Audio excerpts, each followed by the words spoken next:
The next major item I needed to focus on was the furnace.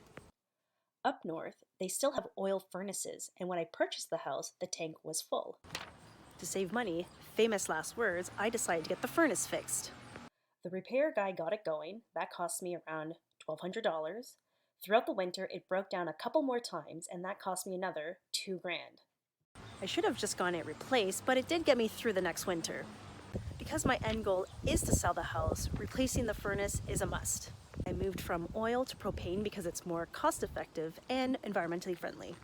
Because there was one person servicing several towns for propane furnaces, it took me months to get a quote, then many months later to have the tanks replaced, and finally months later for the furnace to get installed. Price tag another $7,000.